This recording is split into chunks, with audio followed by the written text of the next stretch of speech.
Di tengah ancaman gelombang ketiga COVID-19 yang diprediksi terjadi pada akhir tahun ini, masyarakat juga diingatkan untuk mewaspadai masuknya varian baru varian COVID jenis baru, yakni Delta AY42 dari Malaysia. Virus yang disebut sebagai varian Delta Plus tersebut telah menginfeksi 2 siswa asal Malaysia yang berpulang dari Inggris. Kementerian Kesehatan menyebut potensi masuknya varian Delta AY42 ke Indonesia sangat memungkinkan.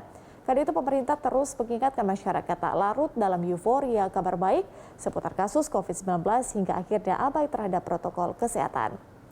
Lalu bagaimana kesiapsiagaan pemerintah menghadapi gelombang ketiga COVID-19 dan apa upaya pemerintah mencegah penularan varian baru COVID-19 di Indonesia? Kita akan membahasnya bersama dengan Alexander Ginting, Kabid Penanganan Kesehatan Satgas COVID-19. Pak Alex, selamat sore. Selamat sore, salam sehat. Salam sehat, Pak Alex. Sebelum kita kemudian menanti atau mendengarkan bagaimana kemudian kesiapsiagaan dari pemerintah terkait dengan gelombang ketiga yang diprediksi pada akhir tahun ini, sebelumnya saya ingin menanyakan terkait dengan bagaimana kemudian cara pemerintah, Anda juga sebagai bagian dari Satgas COVID-19 kemudian untuk mencegah masuknya varian Delta baru dari Malaysia. Apakah kemudian akan dilakukan perketatan regulasi terkait dengan datangnya WNA mungkin ke dalam Indonesia? Ya, selama ini sebenarnya pemerintah sudah banyak melakukan strategi berlapis di dalam rangka penanggulangan COVID, termasuk mencegah datangnya varian baru ataupun subvarian dari luar. Dan ini sudah upaya ini berlangsung mulai dari kita zaman PSBB, kemudian PPKM darurat, dan sampai saat ini PPKM levelisasi. Yang pasti bahwa PPKM berhasil menurunkan levelnya semua, sehingga sekarang ini hampir seluruhnya di level 1, level 2, level 4, level 3 sudah nggak ada lagi. Tetapi yang perlu kita harus tetap waspadai adalah di dalam rangka mencegah supaya tidak terjadi penularan yang lebih luas, baik dalam negeri maupun mereka yang datang dari luar negeri. Oleh karena itu, Satgas COVID-19 sudah mengeluarkan aturan, yaitu regulasi untuk mereka yang datang dari luar negeri dan mereka yang juga perjalanan dalam negeri. Kemudian juga mengatur tentang karantina. Nah, ini yang harus dipatuhi.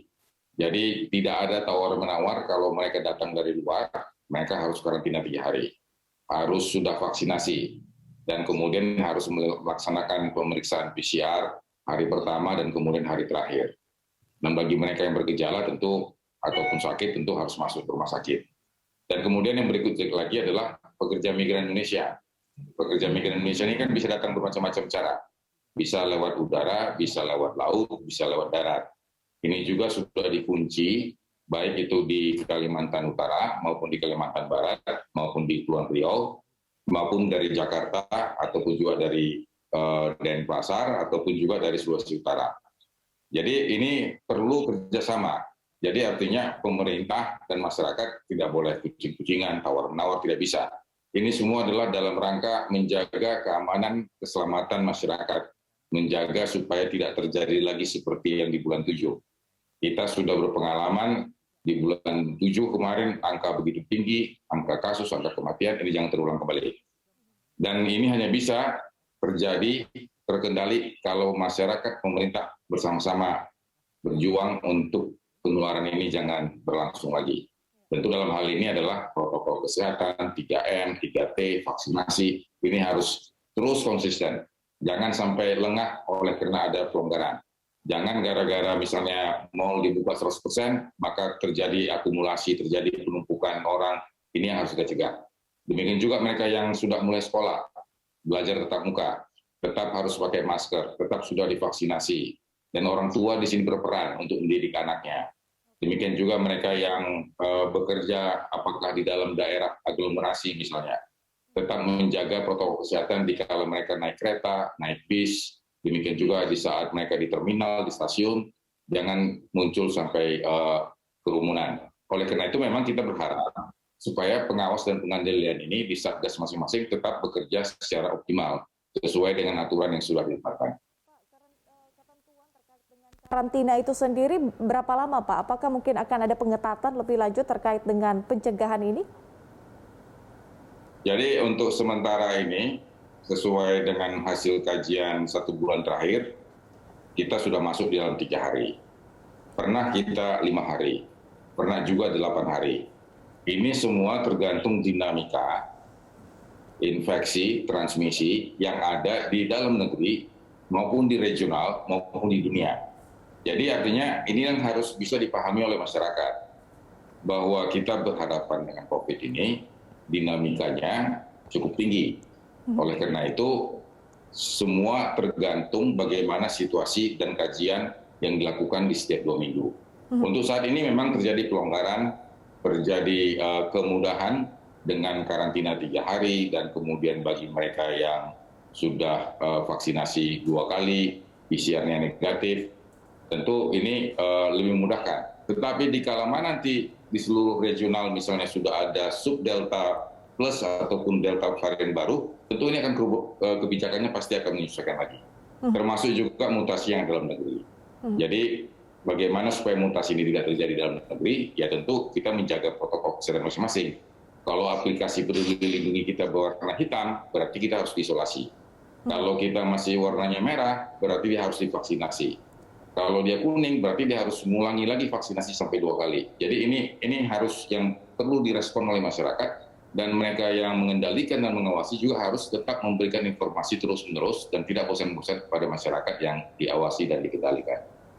Pak Alex, bagaimana dengan perkembangan terkait dengan pelaksanaan 3T sampai dengan saat ini, apakah masih masif juga dilakukan terkait dengan hal itu? Jadi kalau kita baca di laporan harian maupun juga di mingguan, itu kontak tracing masih terus berjalan. Dan kalau kita lihat jumlah testing itu lebih kurang 180.000.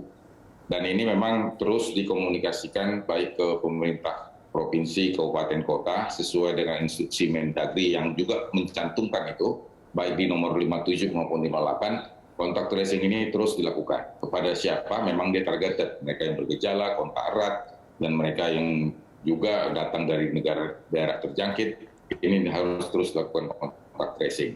Tapi yang paling penting adalah bila mana mereka positif, boleh isoman kalau tempatnya memadai. Tapi kalau tempatnya tidak memadai, mereka harus diisoter. Jadi mereka yang positif, mereka yang kontak erat, seharusnya tidak boleh jalan-jalan. Jadi dilarang masuk mal dan tetap tidak boleh keluar, dan mereka harus ada di tempat masing-masing.